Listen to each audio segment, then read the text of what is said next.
Olá a todos, ouvintes do Novo Cast Bahia.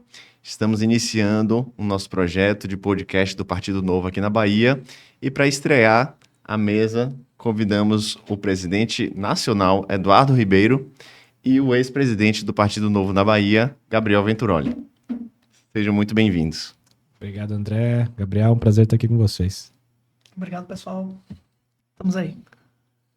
Iniciando o nosso podcast, a gente vai fazer algumas perguntinhas, Eduardo, em relação à sua trajetória, tanto estudantil quanto profissional, como que conheceu o Novo, fica à vontade.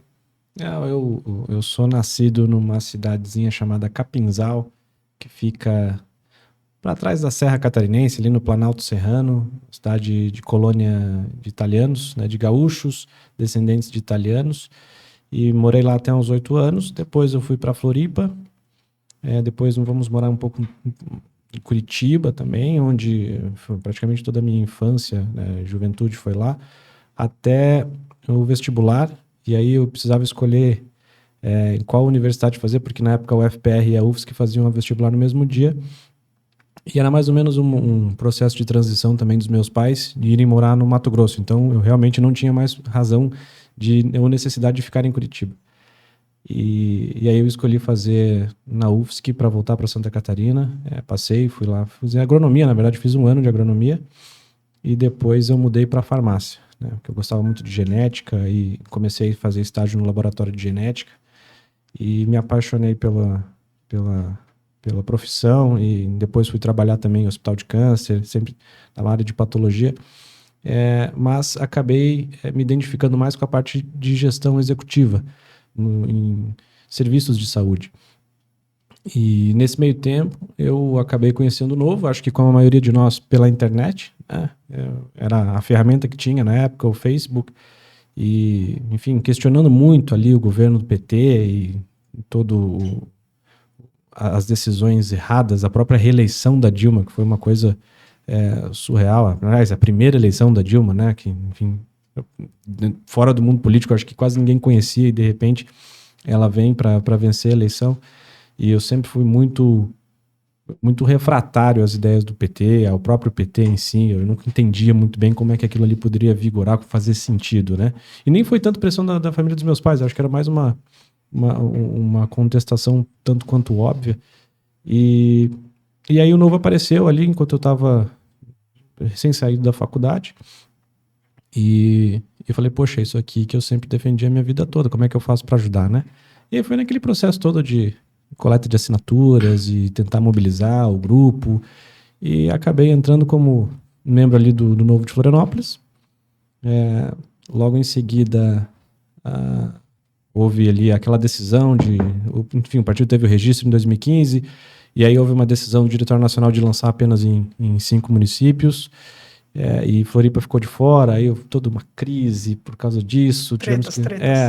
Não é de agora que as coisas acontecem, né? Não foi só em 2020, em 2016 também aconteceu algo parecido. E o partido quase acabou em Florianópolis, tivemos que recomeçar do zero, fiquei como líder nessa época. E conseguimos manter, ainda que a duras penas, o time lá. E depois, em 2018, de 17 para 18, eu assumi o diretório estadual, né? A gente fundou o diretório estadual. E foi inclusive quando nos conhecemos, né? Mais ou menos naquela época, né, Gabriel? Eu assumi também em 2017. 2017, Para 18, né? Voltamos àquela reunião em São Paulo com a missão de montar os diretórios estaduais. E aí conseguimos montar uma chapa bastante competitiva, muito boa, com uma turma muito legal, de 16 candidatos a deputado federal. E aí elegemos o Gilson Marques e a partir de 2018 o Novo apareceu pro Brasil todo. Hein? A ideia desse podcast também é falar um pouco de atualidades, dos temas mais polêmicos que estamos vivendo em nossa sociedade. Mas antes disso, Eduardo, gostaria de entender, na sua opinião, quais são os principais diferenciais do Novo e de que forma o partido consegue atrair bons nomes para a política. Olha, eu acho que eu dividiria os diferenciais do Novo em 2 caixinhas, vamos dizer assim, né? A primeira delas é a consistência ideológica, a consistência programática, principiológica, né? Todo mundo sabe o que o Novo defende. Todo mundo que tem mínima noção de política, que acompanha minimamente política, sabe muito bem o que o Novo defende, sabe muito bem o que o Novo vai votar. Então, não é um partido que não tem bandeiras claras, muito pelo contrário, talvez nós sejamos o partido que tem as bandeiras mais claras dentre todas as agremiações. Que é uma raridade, né? Em se tratando de política...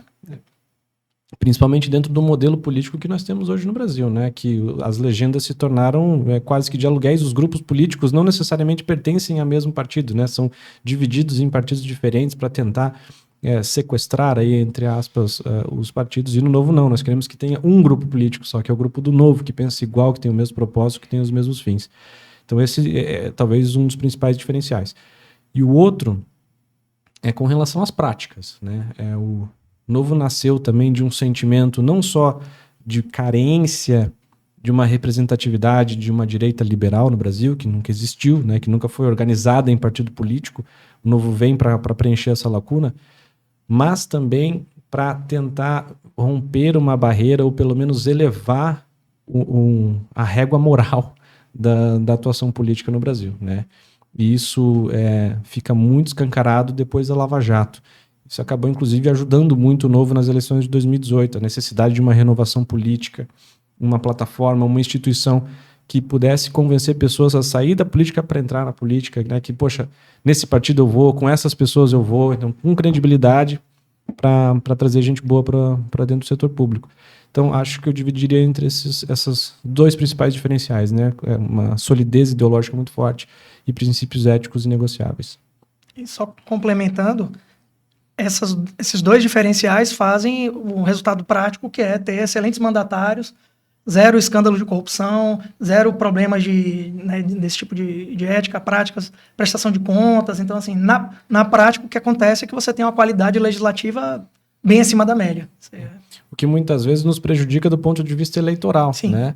Porque, enfim, não vão fazer falcatrua, não vão comprar voto, não vão fazer nada de errado, e vamos tentar sempre oferecer os melhores candidatos possíveis e os mais qualificados, mas não necessariamente é aquilo que a população, a grande massa da população está esperando naquele momento. Então, é um dilema, mas que nós decidimos optar pelo caminho mais difícil, porque entendemos que no longo prazo é o que vai funcionar. Como que você está enxergando as próximas eleições de 2024 e o que está sendo desenhado para 2026? Olha, eu acho que 2020 foi um aprendizado que as eleições municipais elas são completamente deslocadas, desconectadas das eleições gerais, né? Se imaginava que iria haver uma verticalização muito grande, que, enfim, PT e Bolsonaro iriam polarizar as eleições municipais em 2020, já havia aquela polarização muito forte e não foi o que aconteceu, né? Foi o clientelismo de sempre. Mesmo clientelismo de sempre, inclusive candidatos que foram abraçados pelos dois grupos partidários não tiveram sucesso. Então, o histórico mostra que não há essa verticalização, que não há a continuidade dessa polarização. Ponto, né? Então, cada cidade, cada contexto eleitoral precisa ser avaliado de acordo com, enfim, aquele momento específico e tirar, né, essa polarização da discussão política local. E aí, eu entendo que o Novo tem uma grande oportunidade. Primeiro porque fomos vítimas dessa polarização em 2020. Ficou claríssimo, né? Não só nós, mas vários outros partidos políticos também. O PSDB foi um dos que mais sofreu. O PSDB, até mesmo partidos coligados com o Bolsonaro e com o PT, diminuíram. Republicanos diminuiu, o PP diminuiu, os partidos estavam na federação. Dúvida, por direita, eu vou votar no Bolsonaro. Ou era 22 ou era 13, né? Então, ficou muito, muito escancarado isso. Então, acho que agora nós temos uma oportunidade também de, tirando esse fator polarização do caminho, nós conseguimos montar chapas competitivas para brigar pelo nosso lixo eleitoral em centenas de municípios no Brasil, né? Já falamos aqui na frustração minha pessoal lá de 2016, a minha frustração ainda maior em 2020 como presidente estadual, e o Gabriel aqui era como presidente estadual da Bahia também, de não podermos lançar candidatos em mais cidades, né? Acabamos lá em Santa Catarina podendo lançar apenas em 6 municípios, sendo que tínhamos condições plenas de fazer no mínimo 3 vezes o número de municípios que nos foi permitido. Então isso nós vamos consertar para essas eleições, né? O Novo vai buscar estar no maior número possível de municípios disputando pelo menos candidatura a vereador. Porque também entendemos que se nós tivéssemos nessas eleições de 2022 uma base minimamente construída, alicerçada, com mais vereadores, com mais prefeitos, talvez mesmo remando contra a maré, mesmo ali esmagado dentro da polarização, nós tivéssemos aguentado melhor a pancada. Teríamos segurado mais votos, né, com candidatos mais distritalizados, enfim, mais espaço para os nossos candidatos para a gente pelo menos manter a bancada de 8 federais. Não foi o que aconteceu. Então não queremos cometer esse erro. O propósito do Novo, que é melhorar a vida do maior número de pessoas de forma substancial, o mais rápido possível, né? Tá lá, é o mais rápido possível. A gente não pode entrar numa BR com o freio de mão puxado. Foi isso que nós fizemos em 2020. Então agora nós vamos tentar recuperar esse terreno e levar o Novo aí para o maior número de municípios possível. Iniciando os tópicos sobre atualidades, o que você está achando do mandato de Lula 3? É uma tragédia completa, né? Você disse Dilma 3?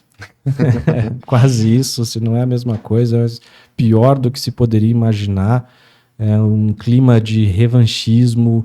Não vejo ele com a menor intenção de governar para o Brasil. Ele está ali governando com o único propósito de reescrever a história, de tentar salvar a sua biografia de algo que é impossível de ser salvo, né?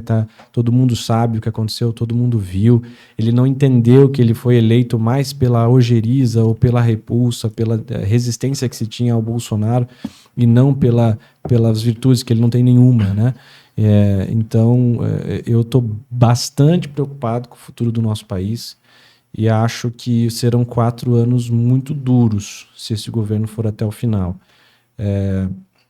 Ao mesmo tempo, há aí uma oportunidade da direita que se fragmentou aí ao longo dos últimos 3, 4 anos do governo Bolsonaro, que ela encontre caminhos de diálogo para conseguir se reorganizar. Né, se algo não acontecer até 2026, então que estejamos preparados para conseguir recuperar o governo e eleger um candidato do nosso campo político em 2026. E só para complementar, além do revanchismo, eu percebo que está totalmente perdido. O PT está totalmente perdido, o Lula está completamente sem saber para onde vai. Acho que foram bem fazendo oposição ao governo, porque é fácil jogar pedra nos outros, mas assim... criticavam muito a questão da austeridade, mas a realidade se impõe. Então, se continuarem nessa linha, você vê que o governo não tem o que entregar. A gente vai completar 6 meses de governo. Aí eu vi o pessoal falando, o Felipe Neto, né, fazendo campanha, o que é que o governo já fez? Ele reinstalou o Bolsa Família, reinstalou o Morar Mais lá, o programa de moradia do governo. Então, assim... não tem o que entregar, né? E não vai entregar. E sem articulação política, né, num momento político em que o Congresso tem muito mais força, o Congresso se fortaleceu e ele chegou ao poder em 2023 achando que está em 2003. Né? Então, um momento político é outro. A esquerda no mundo todo amadureceu, a esquerda no mundo todo evoluiu, tem outras pautas e ele continua defendendo, o PT continua defendendo as mesmas pautas econômicas retrógradas, já que foram desmontadas por todos os economistas sérios do mundo, né, mostrando que aquilo nunca vai funcionar. E está aí agora tentando fazer subsídio para carro popular de novo, né? Então cometendo os mesmos erros, criticando a atuação do Banco Central, fora todo o desmantelamento proposto do pouco que se conseguiu avançar a duras penas ao longo desses últimos 4 anos em termos de governança institucional, né, tentando mudar a lei das estatais, enfim. É uma bizarrice completa, é um desastre total, e eu tenho certeza absoluta que muita gente aí que votou em nome da democracia aí no Lula já se arrependeu, pelo menos espero que tenha se arrependido. Com relação ao protagonismo do STF, do STE e personificado na pessoa do Alexandre de Moraes. Olha, eu acho que ao longo também dos últimos anos o Judiciário Supremo perdeu a mão, né, naquilo que deveria ser a sua responsabilidade, né? O Supremo era o último que podia errar. Nunca foi lá uma instituição que as pessoas depositaram muita credibilidade, até pela forma como se escolhem esses juízes, né? Então, são escolhas absolutamente políticas, isso não tem nem que discutir, né? Mas tudo bem, isso foi definido lá atrás, a gente copiou, nós copiamos, né, do modelo americano e veio para cá dessa forma e ficou, é muito difícil mudar, muito mesmo. Tem propostas nossas de colocar pelo menos mandatos, né, ou também de que as indicações sejam divididas entre os poderes, que não fique só concentrado ao presidente da República, mas É um modelo que está aí, é institucional, nós defendemos as instituições, nós somos institucionalistas, né? Quem quer mudar faz reformas, não faz revoluções. Então nós temos que encontrar maneiras e caminhos de lidar com isso. Agora, é necessário, até pela responsabilidade da institucionalidade, que o Supremo tenha bom senso. E eu acho que, principalmente depois da eleição, pré-eleição, acho que começa muito ali com o inquérito das fake news. Aquilo foi, por meio de um subterfúgio que se cruzou uma linha e que muita gente fechou o olho para aquilo, porque, enfim, poderia prejudicar um adversário político, né? Então, as pessoas acabam relativizando, pelo menos quem é contra aquele político, e a partir de então as coisas começaram a escalar de um jeito que nós nunca havíamos visto no Brasil. Quando chega a eleição, e na eleição o TSE tem poder de polícia, ele tem a caneta para tentar arbitrar de maneira mais rigorosa, ou supostamente tentar equilibrar o jogo, né? Pensa num jogo de futebol, né? Você tem 2 times e tem um juiz. Eventualmente vai errar, vai dar um cartão amarelo que não existe, vai dar um cartão vermelho que não deveria. Só que só dava cartão para um lado. Exato, mas tudo bem. Então, é aquela situação, né? Você vai para a final, o teu time joga melhor, você, enfim, tem várias oportunidades de gol, perde, e no fim do jogo você toma um chute de fora da área e é gol, e o juiz dá o gol. É um pouco disso, sabe? Podemos aqui, e acho que todos vamos concordar que pesou a mão para um lado, mas perdemos o jogo. O problema maior de tudo isso, e não diminuindo o fato de arbitrar a eleição da forma como foi feita, eu acho que foi completamente errado, mas o problema é que isso continuou depois da eleição, quando o poder de polícia do TSE já deveria ter acabado, né? E isso se estende a decisões do Supremo Tribunal Federal, e em questões de censura, inclusive, né? Que é muito cara para nós do Novo. Eu acho que a liberdade de expressão, de todas as liberdades que nós defendemos, é a primeira, porque é a mãe de todas as outras. Sem a liberdade de expressão, você não consegue defender as outras. E quando isso passa a ser atacado da forma como está, escancarada, sem nenhuma cerimônia, né, por ministro da Justiça, como é hoje, né, ou por membros do próprio Supremo Tribunal Federal, fica muito preocupante, né, e nós precisamos fazer alguma coisa, né? O Marcel protocolou essa CPI do abuso de autoridade. Eu acho que é absolutamente necessária. Aliás, deveria ser uma função do nosso Senado, e o Senado Federal está de joelhos, né? Está acovardado. Ele fez isso justamente porque ninguém fez, né? Ninguém no Senado função da fez. letargia do Senado, né? Então, ok, puxamos a responsabilidade para a Câmara. No final da legislatura passada conseguimos as assinaturas, só que passa a legislatura, você tem que conseguir as assinaturas de novo. Está caminhando para conseguir, mas é um processo difícil, porque os próprios parlamentares agora estão com medo, né? Então nós temos um poder foram intimidando. 2 caçados, então quem será o próximo? Exato. Então nós temos um poder intimidatório muito forte hoje por parte do Supremo Tribunal Federal. Isso é indiscutível. É importante lembrar que um dos princípios do Novo é a liberdade com responsabilidade. A liberdade deve ser defendida a todo custo. Não, sem sombra de dúvida, assim como a responsabilidade também tem que ser atribuída a todo custo, né? De novo, quando defendemos liberdade de expressão, nós estamos defendendo aqui a liberdade de você caluniar as pessoas sem que haja uma responsabilidade, sem que você seja responsabilizado por isso. Mas já existem mecanismos jurídicos para serem arbitrados, né? Para você responder caso você se sinta ofendido. Agora nós estamos num momento de censura prévia. Você ter o que aconteceu, seja com o Léo Lins, seja com o Brasil Paralelo, até mesmo durante a eleição. Censura prévia é uma das coisas mais bizarras do que nós podemos estar vivendo. É o fim de uma democracia. Exato, né? Então, qual que é o próximo passo? O PL das fake news, então, nem se fala.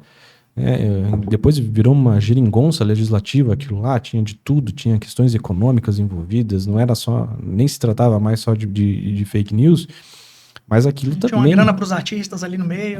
Para tentar trazer apoio de outras classes, mas uma bizarrice completa, sabe? Então, nós conseguimos barrar, foi muito difícil, mas conseguimos barrar. Está ainda sempre ameaçando de poder ou não voltar, mas o ponto é um pouco desse mesmo, né? Já existe, nós temos o Marco Civil da internet, já existem mecanismos jurídicos, já existe uma jurisprudência para tudo qualquer crime que você cometa numa praça pública seja cometido também na internet, né? Então, é muito claro para todos nós que somos defensores da liberdade que aquilo ali é um avanço sobre a liberdade dos outros. E, geralmente, quem quer calar é porque está perdendo um argumento, né? Porque já é minoria e as suas ideias já não estão vencendo. Então nós temos que levar isso como motivação, quer dizer que as nossas ideias, as ideias da direita, da liberdade estão vencendo no Brasil e é por isso que essa turma quer nos calar. Eu ia comentar exatamente isso. Acho que essa censura é uma tentativa de sobrevivência. Tipo assim, a gente está perdendo o discurso, antigamente você tinha basicamente um discurso único que vinha da mídia mainstream, sei lá, da Rede Globo ou qualquer coisa do tipo, ou os jornais, enfim, era sempre um discurso muito, muito único. Com o advento das redes sociais, isso aí mudou completamente, né? Veio a era da descentralização.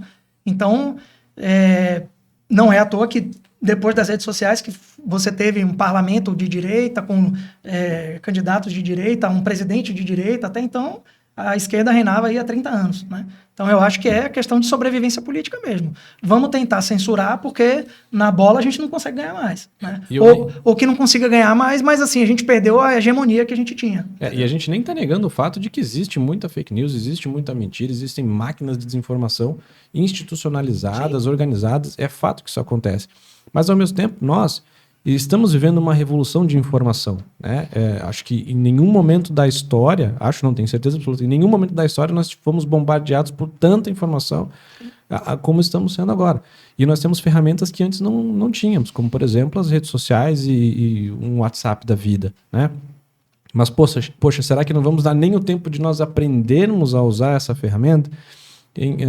O país no mundo que mais consegue diferenciar uma notícia falsa, que a população mais consegue ver a diferença entre uma notícia falsa e uma notícia verdadeira, é a Finlândia, né? Não só pelo nível educacional acima da média, mas porque o próprio país tem um programa de ensino, de educação voltado para as crianças, para os mais jovens, de como identificar uma fake news. Porque eles são também bombardeados por mecanismos de desinformação russas, né? Então eles precisam estar preparados com isso, para isso. Então eles aprendem, porque olha, esse link está estranho, esse link não me leva para uma página oficial. Quem que escreveu esse artigo? Quem escreveu essa reportagem? Qual que é o nome desse jornalista? Vou procurar no Twitter esse jornalista. Quais são as motivações dele escrever? Ele realmente existe? Então, toda uma série que nós que estamos envolvidos mais no dia a dia, a gente mais ou menos faz isso meio que automaticamente. Mas as pessoas que nunca, principalmente as pessoas mais velhas, nossos pais, nossos avós, não têm, foram acostumados a receber a notícia. Com a tecnologia. Então, eu acho que o caminho principal deveria ser por aí, né? Acho que é um problema geracional, evidentemente, mas que nós temos que preparar para que no futuro as pessoas consigam ter o discernimento, a capacidade de discernir entre uma informação que talvez faça sentido e uma que não faz o menor sentido, e isso aqui tem algum quê de desinformação, de mentira, e que eu preciso identificar. E aí é um pouco da parábola do menino do lobo, né? Em que quem ficava lá avisando, mentindo várias vezes que os lobos estavam chegando, e quando era verdade ninguém acreditou. Então, muito da credibilidade da pessoa, da informação, passa por isso. Talvez os próprios meios de comunicação tenham que se reinventar para conseguir reconquistar uma credibilidade que eles tenham perdido ao longo do tempo. E aí sim, a marca da instituição conseguir prevalecer e ser uma fonte segura para buscar, poxa, isso aqui realmente é verdade ou não é verdade. E também existem outros mecanismos, né, que só dando liberdade mesmo que vão surgir. Por exemplo, no Twitter, depois do Elon Musk, eles implementaram as notas de comunidade.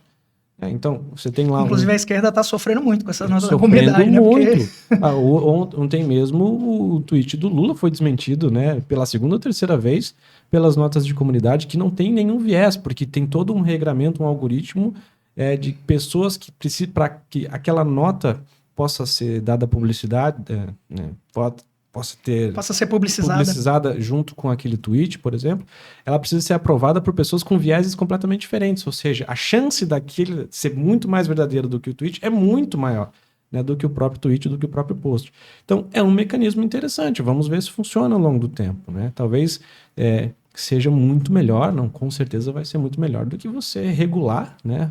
E ainda mais quando o relator do projeto do PL das fake news não sabia a diferença entre um print e um link. E aí, em última instância, a mentira se combate com a verdade, e se você quer impedir as pessoas de dizer o que ela pensa, você invariavelmente acaba com o autoritarismo. Não tem outro caminho. E o que é mais triste é que eles se apropriam de desastres que acontecem, como esse, por exemplo, na escola, ou dizem que existem grupos de neonazistas para conseguirem ter alguma chance de aprovar esse PL da censura para ter algum apoio popular também, né? Jogo baixo, jogo baixo. Você falou de neonazistas, eu lembrei da justificativa da Rússia para invadir a Ucrânia, né? Mais ou menos a mesma coisa. Também. Tudo acaba em Hitler e nazismo. É isso, é nazista, fascista. Edu, como que você avalia quais foram os principais erros do governo Bolsonaro, o primeiro presidente não reeleito em nossa curta história de democracia? Olha, eu acho que ele foi eleito e numa janela de oportunidade ímpar. Ali nós teríamos a chance mesmo de fazer uma mudança significativa na estrutura, no modelo de Estado, principalmente com o anseio da população de trazer uma moralidade para a política. Eu acho que essa era ao menos o que se esperava dele. E acho que foram sucessivas falhas, né? Desde o início, entendo que ele montou uma boa equipe, ele montou um bom ministério. Acho que nós tivemos avanços importantes ali na economia, no agronegócio, junto com a ministra Tereza Cristina. Nós tivemos bons avanços com o Ministério da Justiça, com o Moro à frente. Independência do Banco Central. Essas reformas institucionais, acho que indiscutível, foram grandes avanços. Começamos a perder um pouco a mão em função da dubiedade quando se teve início na CPI da Lava Toga, em que tudo indica que ele trabalhou contra, né, para que os senadores retirassem a assinatura. Talvez não estivéssemos vivendo o que estamos vivendo agora se a CPI da Lava Toga fosse para frente lá em 2019, acho. E em 2020, quando começou a pandemia, aí foi por água abaixo, né? Acho que de todos dos erros da gestão da pandemia, a questão das vacinas foi mortal. Foi mortal para o brasileiro, principalmente. E nada contra defender, inclusive, a própria liberdade, né? E a própria OMS nem é recomendável, do ponto de vista epidemiológico, nem é recomendado você obrigar, porque obrigar cria justamente uma resistência, né? Muito menos num país como o Brasil, em que a população está acostumada que já se vacina voluntariamente Exato. Desde sempre. Nesse caso, talvez uma das pouquíssimas vantagens de ser um país subdesenvolvido é que nós ainda não erradicamos inúmeras doenças. Então, nós, por obrigação, né, por cultura, temos um bom sistema de vacinação. Precisamos nos vacinar e estamos acostumados com isso. E ele jogou contra, totalmente contra, né? E aí deu de bandeja para ser chamado de genocida para baixo. E aquilo ali, acho que uma camada de moderados da população não perdoa. Não perdoa, né? Não perdoa a ponto de até votar no Lula para tirar ele. Não perdoa a ponto de você ver pessoas, né, assim, que historicamente nunca votaram no PT. O cara fala assim, eu voto no Tarcísio, mas no Bolsonaro eu não voto. Faz algum sentido? Não faz. Porque o cara foi colocado embaixo do braço pelo Bolsonaro e votou no cara. Mas o cara não conseguia... Porque política, acima de tudo, é muito mais emoção do que razão. O grosso do eleitorado, ele não faz esse cálculo fino. Ele fala assim, cara... Meu primo morreu e o cara ficou ridicularizando, ou o cara... Isso aí muita gente levou pro coração. E aí, meu amigo, foi fatal. Foi fatal. E, Eduardo, como que o Partido Novo se coloca para atrair tanto os desamparados, os eleitores desamparados com o governo Bolsonaro e os desiludidos com o governo Lula? Eu acho que o segredo é a gente continuar fazendo o que sempre fizemos, né? Não sermos muito coerentes às pautas que nós defendemos. Eu acho que isso nós não podemos abrir mão em nenhum momento. Valores fundamentais, princípios fundamentais, as nossas bandeiras, aquilo que a gente acredita que é o melhor para o Brasil, nós não podemos abrir mão, né? Para tentar se ajustar a um eleitorado, a um momento. Acho que isso não. A nossa obrigação enquanto partido político é convencer as pessoas que as nossas ideias são melhores. Então, nós não podemos abrir mão disso e nunca fizemos, né? Nós somos sempre muito coerentes nas nossas pautas. Vai ter momento que a onda vai estar a nosso favor, vai ter momento que a gente vai estar nadando contra a maré, normal, né? Toda eleição tem a sua história, mas nós não podemos abrir mão disso. E nós precisamos dessa constante busca por pessoas de fora da política para contribuir dentro da política. Nós não podemos achar que teve uma janela de 2018 até 2020 que trouxemos um grupo de fora e agora é isso aí, né? Agora ficou acabou. a patota de quem já é político e mais ninguém pode entrar. Não, eu acho que o Novo tem essa vocação para trazer pessoas de fora da política para dentro da política e nós temos que ser esse partido que dê credibilidade, como eu falei, um dos nossos principais diferenciais, né? Jogar a régua moral lá em cima, não passar pano para bandido, não passar pano para coisa errada, para que quem seja, as pessoas de bem se sintam confortáveis em vir para o Novo. E aí, eventualmente, as lideranças vão surgir. Umas maiores, outras nem tanto, mas que vão ter densidade eleitoral para conseguir ocupar os espaços que a gente precisa para começar a mudança, né? Maravilha. Quais são as expectativas, as metas, os resultados esperados para as próximas eleições e para 2026 também? Olha, para 2024, a grande meta é a gente virar a chave e consertar o erro de 2020, né? Isso que temos feito, né? Viajado pelo Brasil e tentando resgatar aí muita gente que acabou saindo, ficando chateada com não poder ter lançado candidato Com toda em razão. 2020. Com toda razão, né? Tem, sim, os exemplos são inúmeros, não preciso nem citá-los. Resgatando essas pessoas, mostrando que o Novo nunca mudou, que o Novo sempre foi aquela instituição que eles sempre, almejaram dentro do âmbito político e mostrar para eles a responsabilidade de virem fazer parte, né, de trabalhar, que não dá para terceirizar mais, né? Isso é fato consumado, nós temos que atuar. Então, sermos muito ousados para 2024. De novo, nós temos plenas condições de eleger vereadores em centenas de cidades, de elegermos dezenas de prefeitos. E eu tenho... os próprios números do partido hoje provam de que nós estamos no caminho certo, né? Agora voltamos a ter uma crescente, um viés de alta de filiação. Sangramos muito desde 2019, em função das decisões de não abrir mais cidades. Mas agora eu já percebo que há uma mudança de viés aí pelos próprios números de filiados, eventos e em leads que estamos recebendo no nosso site. Então, as perspectivas são muito boas. É muito difícil cravar número com meta, né? Porque ainda tem muito tempo. Quadros novos devem vir para o Novo, né? Nós estamos aí com mais de 50 nomes de políticos que já têm mandato, que querem vir para o partido, que a gente está conversando, estamos avaliando.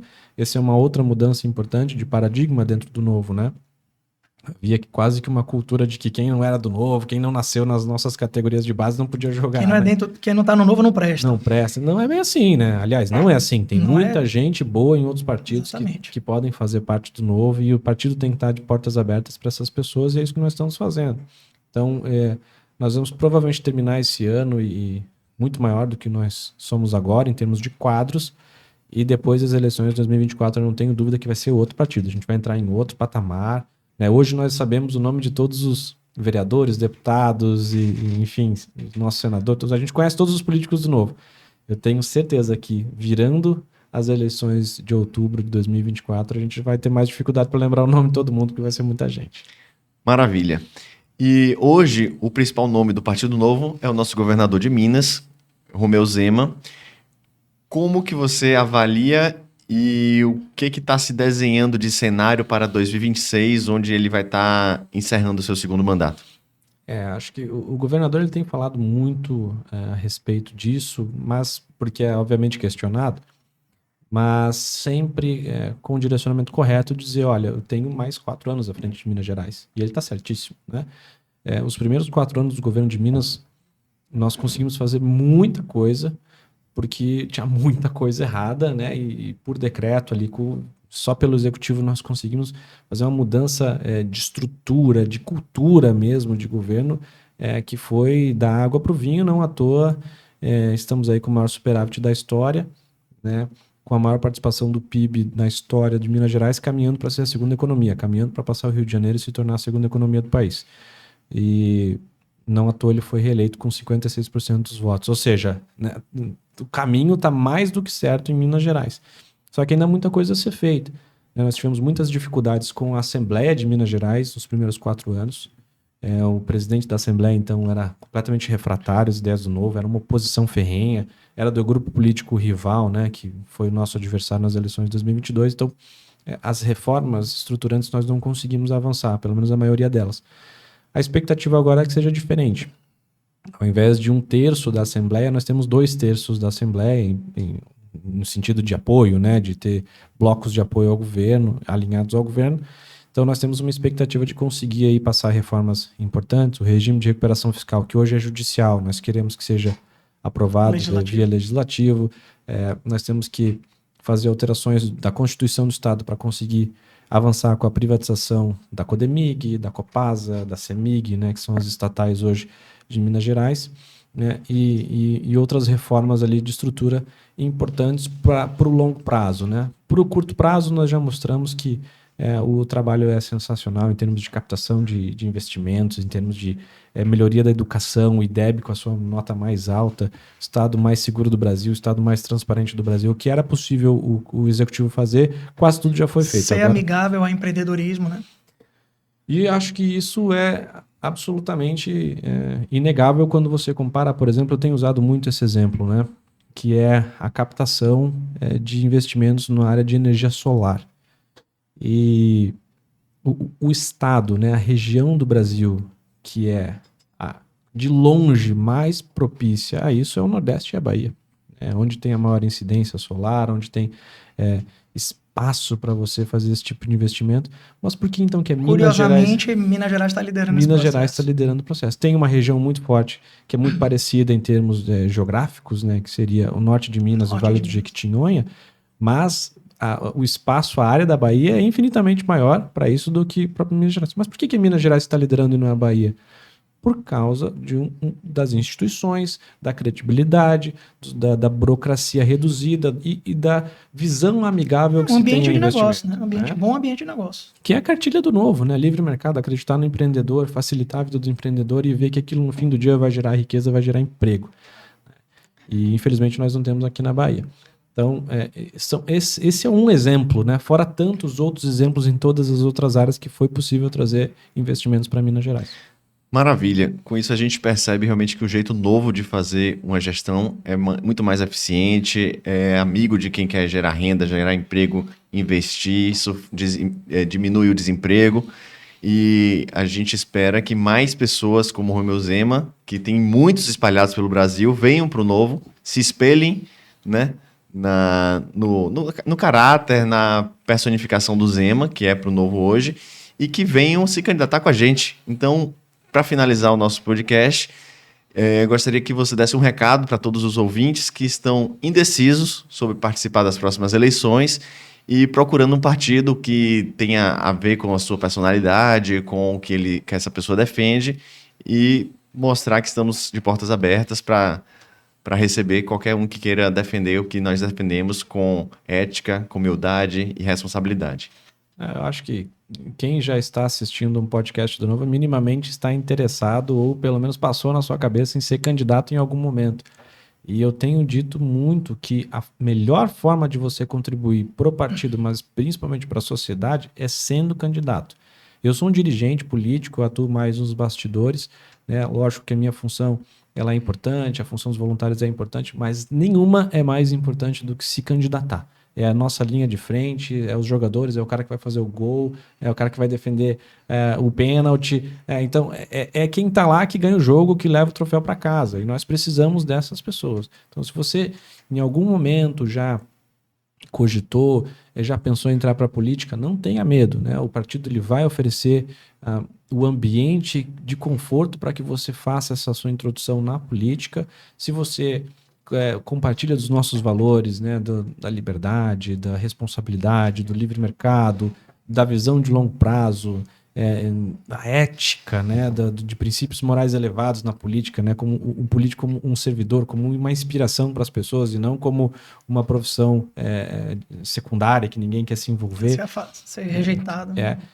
Venha para o Novo, participe da nossa jornada, a inscrição é gratuita, jornada2024.novo.org.br, faça a inscrição, faça lá os testes e entre conosco ali nessa nossa jornada para você se formar até as eleições de 2024 e ser um candidato, né? Representar a sua cidade. Eventualmente, se eleger, o partido vai estar do seu lado, nós temos mandatários, nós temos a fundação que irá ajudar durante o mandato.